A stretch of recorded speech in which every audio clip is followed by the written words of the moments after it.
Two-Face here, back with another reaction video. This time reacting to Battle of Newbury 1643 English Civil War documentary by Kings and Generals.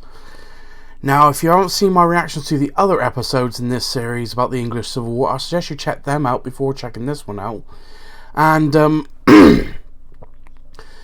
the usual disclaimer when I react to anything historical, if I don't show so much what is considered a proper reaction, is probably obvious. I don't know much about the subject at hand, and if I do know anything, I'll most likely pause the video to give my input or ask any curious questions, which hopefully will be answered in the comments below. With that being said, the link to the original video will be in the description down below. Please go and subscribe to Kings and Generals, another great history channel here on YouTube, amongst many, and yeah, there's not much more I can say about that, so let's get this up on screen and see what happens at Newbury.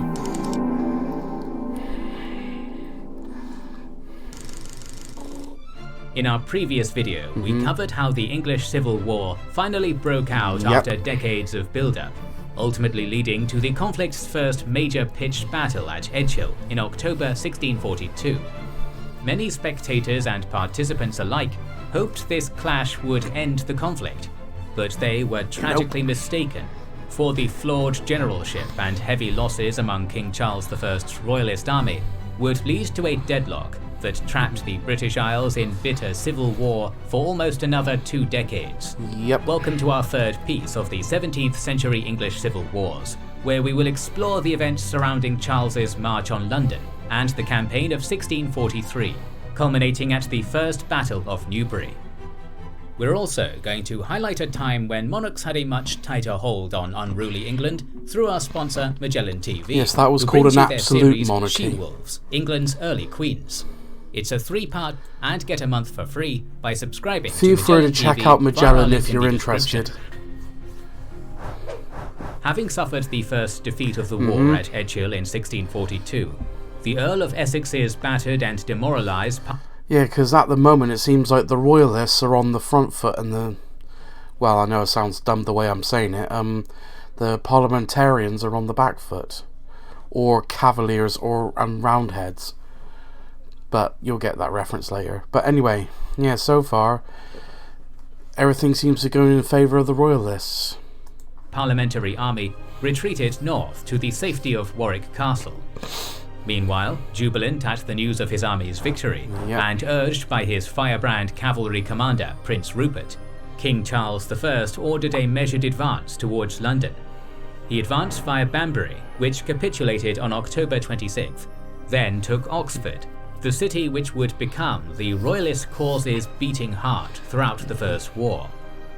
While the main armies of both factions thrust and parried each other's blows near England's great capital city, the embers of conflict also burst into flames in the outlying counties. In the north, the Earl of Newcastle, Charles's appointed military governor in the region, assembled a small but disciplined army and faced off against the parliamentarian Lord Fairfax and his prodigious son and second-in-command, Sir Thomas. Throughout the course of 1642, Newcastle gradually gained the upper hand in Yorkshire, pushing the anti-Cavalier forces back to Selby. He enjoyed such success that in December, the Earl even received royal thanks for his service. In the West Country, Royalist and parliamentary forces fought a small-scale war of raids and counter-raids near the Welsh border, a state of affairs that would continue well into 1643. In this theatre too, the king's men gained the upper hand. As the war on the periphery continued, the king's main army resumed its march on London after stopping at Reading to consolidate. However, this delay allowed Essex to overtake his opponent by moving via Northampton, reaching London before the Royalists got there. The armies clashed again on November 11th, when Royalist troops under Rupert caught and badly mauled 2 regiments of Parliamentary horse near Brentford, a key staging point on the way to London. Much like they had at Edgehill, the Prince's victorious troops went too far instead of consolidating their position. This time, rather than it's not uncommon for a few good generals to make that mistake, is advancing too quick, too far, like overstretching your forces, like, for example, your supply lines and your communications. I think, in my theory, it's a lot of impatience and ego. But, again, I could be wrong. Simply taking Brentford as a prelude to moving on to London, his men looted it. While this plundering was... Yeah, sorry to pause again so soon. You think about it, I'm no expert, but he could have used this as a forward base, a way of bringing down. That's what I said. He's kind of overstretching himself because he's so impatient. He's overstretching himself. Again, not an uncommon thing to happen. Was gentle when compared to the ravages of the 30 Years' War on the continent. Inhabitants of nearby towns began forming into a citizens' army, prepared to resist further attacks. When the Royalists approached the village of Turnham Green, only a few miles from London, they were opposed by a ragtag army of 24,000 parliamentarians, composed of men from the capital's trained bands, Essex's beaten army, and hastily armed civilians. Against this defensive bulwark, there was nothing Charles's army could do. The Royalist host was already short of supplies, and still depleted in numbers after Edgehill, and moreover, if the apparently imminent Battle of Turnham Green became a true battle, the killing of London's ordinary people, however armed they were, would likely turn the country against its king even more. So, after an incredibly tense standoff lasting almost all day, the Royalist army turned and withdrew at dusk. This was a pivotal moment in the war, for the Royalists had failed to retake the...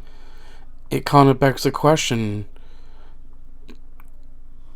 well, or begs the could Charles I really justify killing these people when, and for the most time, not really, because they're not soldiers really, they're civilians protecting what they owned. So it's very hard, almost very, very difficult to even justify killing these people. The city and its massive wealth, industry, ports and strategic value would remain a keystone of parliamentarian power. Yeah. After this anticlimax, Charles dispersed his army to winter quarters in Oxford and the surrounding towns, where support for the king was most pronounced. Over that winter, the famous university city was transformed into an alternative military capital for the Royalist cause. While the king's army put down roots for the cold season, Essex's still numerically superior force concluded the year by besieging and capturing Reading. After this, with disease and many other issues plaguing both armies, a stalemate set in. Essex wintered in the Thames Valley, where his army was dormant until the campaigning season of the next year. To further protect the capital, civilians began digging earthworks and other defences. By the turn of 1643, it was clear that any chance of a quick Cavalier victory had been snuffed out. The immediate concern for Charles was a lack of military resources, particularly gunpowder and match. His wife, Henrietta Maria, was in the process of ferrying hundreds of barrels of these, other supplies and money to Oxford from the Low Countries. However, until he received these critical munitions, the main Royalist army was unable to undertake any proper offensives. Failure to capture any of the major port towns of the south meant that the Queen's convoy had to dock at the northern coastal town of Britlington, which was under Newcastle's control at the time. For the time being, a wedge of parliamentarian-held territory sat between the king and his much-needed supplies, a fact which made the Yorkshire campaign of 1643 even more vital. While the Queen took residence in York, Newcastle fought the two Fairfaxes for supremacy over Yorkshire's valuable clothing towns. In an early spring campaign, it seemed as though the Royalists were going to maintain their hegemony in the north. On March 30th, one of Newcastle's subordinates, George Goring, soundly defeated the northern parliamentarians at Seacroft Moor near Leeds. Unwilling to be defeated so easily, the Fairfaxes got back at him in May. On the night of the 21st, Sir Thomas Fairfax stormed Wakefield in an excellently executed night assault and captured Goring in the process. Wow. The setback was a shock to Newcastle and meant that the Yorkshire Royalists were unable to spare any troops to assist their Queen's progress back to Oxford. A few weeks earlier, Essex had roused Parliament's main army in the Thames Valley and used it to besiege Reading, a vital link in the defensive line shielding Charles's makeshift capital at Oxford. Essex took the city on April 25th after a blockade lasting almost 2 weeks. Unfortunately for the Lord General, his overly cautious nature and a massive outbreak of typhus among his soldiers crippled the Roundhead army, threw away its strategic initiative, and gave Okay, I just thought I'd clear this up now, because, for those who don't know, the reason why the parliamentarians are called the Roundheads is because the armour their soldiers wore, it's literally just round, with a single, sort of few bits of metal hanging down, and a round helmet, so they were called the Roundheads. And because obviously the Royalists are more upper class, for their officers and generals, they were known as the Cavaliers. So that just hopefully clears things up a little bit, even though I probably could have explained that a bit better. But anyway, Royalist forces in the area much needed breathing room. On June 1st, Henrietta Maria left York, accompanied by 5,000 men, and despite being clearly sighted by Essex's scouts, was not intercepted. As the supply convoy slowly moved south, the northern campaign reached a climax when Newcastle's 10,000 men cornered and crushed Thomas Fairfax's 3,500 at Old Walton Moor, securing Royalist control over Yorkshire and besieging the parliamentarians at Hull. Now free of pressure from the Thames Valley, Prince Rupert, victorious in many small raids and cavalry skirmishes, rode north to escort his queen the rest of the way. She finally entered Oxford on July 14th to rapturous applause and the ringing of bells. Everything was going the king's way, but the Royalist summer hadn't peaked just yet. The main threat to Oxford in 1643 was Sir William Waller's newly formed Western Association Army, operating in and around the area of modern Wiltshire and the southwest, threatening to cut off Royalist communication with Wales, a key recruiting ground.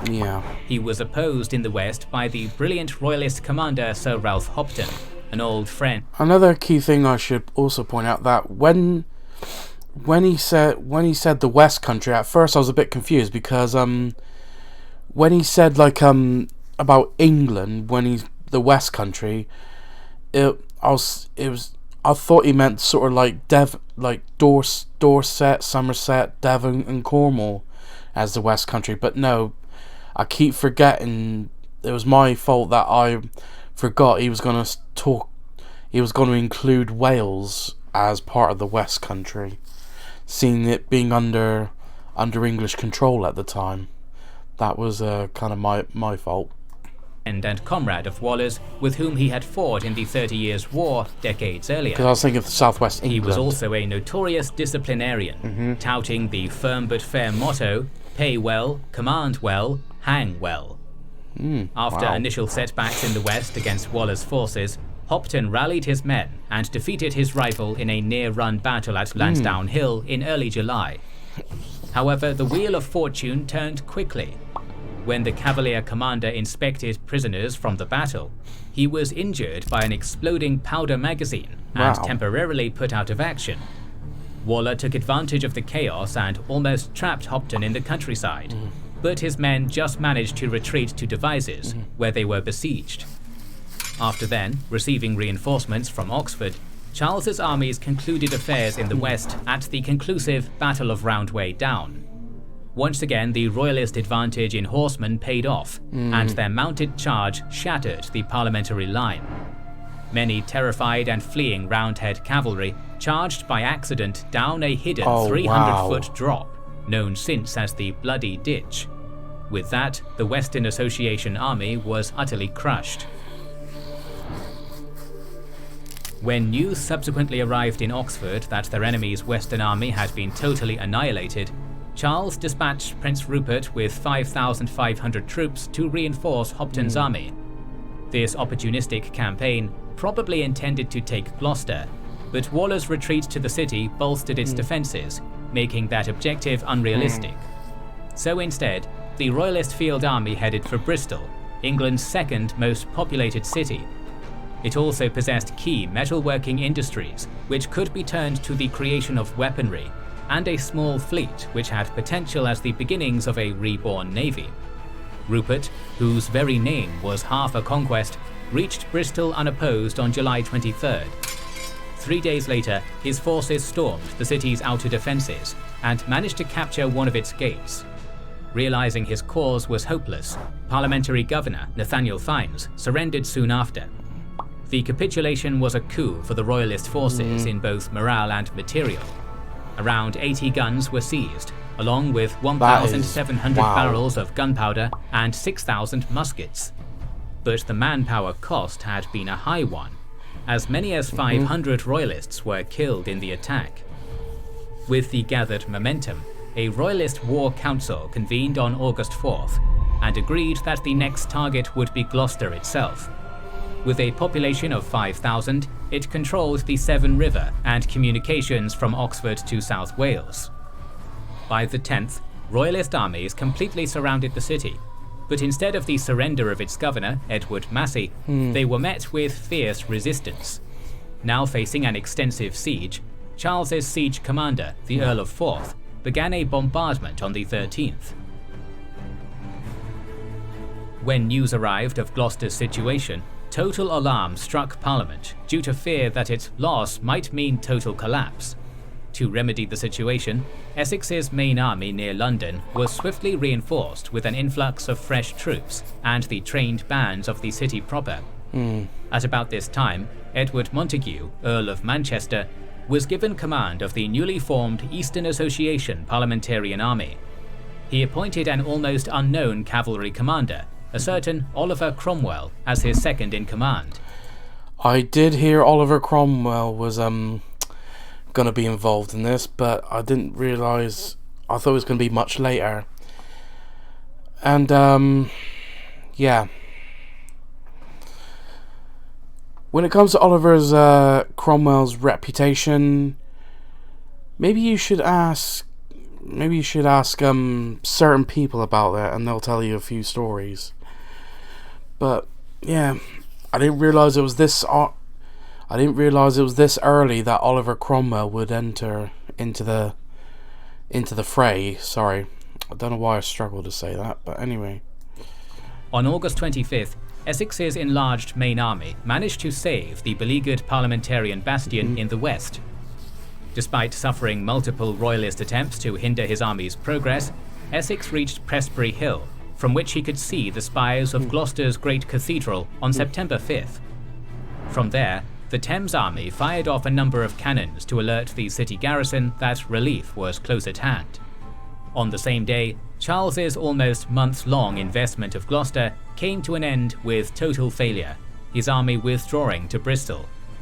Nevertheless, Essex's now vulnerable position provided the Royalists with a great opportunity to win the war anyway. The presence of London's trained bands in the field army meant that if the Cavaliers could bring Essex to battle and defeat him, a significant part of the capital's defenders would be lost with the army's destruction. Realising the danger, the Lord General tried to trick his Cavalier opponents by moving up to Tewkesbury, feinting as if he was either going to march in a wide arc back to London using the northern route, or intended to invade Wales. When his ruse failed, Essex boldly made a run for safety via the southern route on September 15th. Okay. He almost succeeded, but Prince Rupert's scouts detected the movement, caught up with the parliamentarians via a more direct route, and savaged their dangerously overextended army at Oldbourne Chase. This forced Essex to delay his march, and allowed Charles's army to overtake his own. The Royalists occupied the town of Newbury on the gloomy afternoon of September 19th, thereby putting themselves in a superior position between London and Essex, forcing the latter to rest on high ground south of Enbourne village. Defying his usually cautious nature, and unwilling to stay on the back foot, the Earl of Essex roused his army, composed of 8,000 infantry and 6,000 cavalry, just before dawn. The general rallied his vanguard, asked whether they were willing to fight, and was met with the reply, "Let us fall upon them. We will, by God's assistance, beat it from them all." With that, Essex led his vanguard of 4,000 infantry and a small number of mounted men out at 6 a.m. towards the strategic height of Round Hill. The Royalist forces hadn't properly reconnoitred the battlefield, and thus hadn't realised the escarpment's importance. So with relative ease, the parliamentarians took the defensible position. The Cavalier army, made up of 7,000 infantry and a formidable 7,500 cavalry, began filing out of Newbury a few hours after the parliamentarians assembled. While the main force organised itself, the energetic Prince Rupert rode out with 900 musketeers and some cavalry to take Round Hill himself. However, he was shocked to discover that the strategic high point was strongly defended by around 2,500 parliamentarian soldiers, whose presence blocked the Royalists. Realising he couldn't make progress with his current strength, Rupert left the infantry under Colonel George Lissell and rode back to Newbury. News of Round Hill's capture by the Roundheads alarmed the Cavalier leadership, but a swiftly organised war council quickly decided what the objectives and deployment for the day would be. With their plans finalised, Charles I's Royalist army began deploying on a north-south axis in 3 main sections. A relatively small number of troops, under William Vavasour's overall command, were stationed on the right wing, in the enclosed Kennet River Valley. In the centre, attacking Round Hill, were placed Sir Nicholas and John Byron. Prince Rupert and the majority of Royalist cavalry arrayed on an open area called Wash Common on the left, closer to the Enbourne River. England's second Stuart king raised his royal banner on a hill in the northern Kennet Valley area of the battlefield. It was on this front that the day's first action took place, provoked by parliamentarian artillery fire raining down from Round Hill. Vavasour's royal regiments advanced in the valley's enclosed terrain and amidst dense hedgerows, moving forward on land which was far better suited for defence rather than attack. After a brief, terse clash on this northern flank, the Royalist foot was easily blunted, with heavy losses. However, sensing an opportunity, the triumphant parliamentarian foot launched an attack of their own. This thrust gained some ground and managed to unbalance Vavasour's ranks, but the intervention of Charles's Lifeguard cavalry blocked it. For the remainder of September 20th, both sides avoided closing with one another on the northern front. On the approaches to Round Hill, the 2 Byrons and their respective infantry and cavalry units advanced up the slope in an attempt to dislodge the parliamentarians on top. However, their march was spotted, and they were met with fierce resistance from ranks of musketeers and emplaced culverins. During the vicious fighting which broke out on the hill, an intellectual and anti-war aristocrat known as Lord Falkland, who fought for the Royalists, was killed by a musket ball. Soon after, Cavalier horsemen managed to rout a section of the parliamentarian centre and were close to securing Round Hill. However, professional officers in Essex's reserve saw the danger, plugged the gap, and used disciplined volley fire from muskets to repel the horsemen. The king's forces were stuck in a stalemate here as well. As brutal close-quarters fighting was taking place on Round Hill, Prince Rupert was busy organising 6,000 Royalist horses on Wash Common.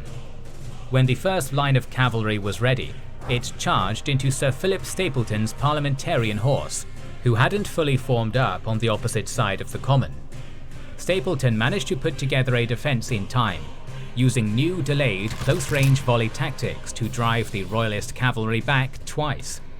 However, amidst the crack of carbines and clang of poleaxes on plate, Prince Rupert managed to turn the parliamentarian cavalry's flank on the third charge, driving them back to Skinner's Green Lane.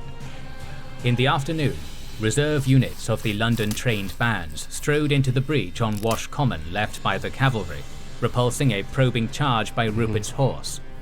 Instead, the Royalists resorted to a massive artillery barrage aimed at breaking the final parliamentarian ranks. However, the supposedly inferior trained bands, who had no cover on the open plain, defied all expectations and stood stalwartly, maintaining their formation for many hours, even in the face of massed but inaccurate culverin fire. Nevertheless, this constant shelling eventually weakened the gallant parliamentarian reserves. When Prince Rupert then led a thunderous mounted charge across the Common's northern sector at around 4 p.m, Essex's trained bands began to break, tearing open his line and threatening to scythe the entire army in two. At precisely that moment, the Earl of Essex bravely galloped onto the scene, riding among his retreating troops and inspiring them to turn around and fight. In one account, a cannonball is said to have landed only a yard from the Lord General, but his personal intervention was necessary. The trained bands, particularly their red and blue units, turned around and charged at the Royalists, reforming their formation and stabilizing the front. After some subsequent lighter combat, both armies began disengaging at 7 p.m. after a ruthless 14-hour stalemate. Charles's forces retreated all the way to Newbury, where they stayed the night and conferred about what to do. The next morning, the Royalists chose to not re-engage, either because of depleted gunpowder supplies or because the High Command simply lost its nerve. Both armies lost about the same number of troops at 1,300 each, and even though Rupert had come close to victory, Essex escaped back to London in the aftermath. Newbury was just as tactically inconclusive as Edge Hill had been the year before. Nevertheless, the battle would have far-reaching consequences. Although the King's armies were dominant in every theatre as 1643 came to an end, parliamentarian allies in the far north were about to change the nature of the entire war. The Royalist summer had ended. Our series on the English Civil War will continue, so make sure you are subscribed and have pressed the bell button to see it. Please consider liking, commenting and sharing, it helps immensely. Our videos would be impossible without our kind patrons and YouTube channel members, whose ranks you can join via the links in. And that'll do it. This has been another interesting video by Kings and Generals. So, yeah, there's not much I could add there. So, if you like this reaction, please like, comment and subscribe, and I'll see you in the next video.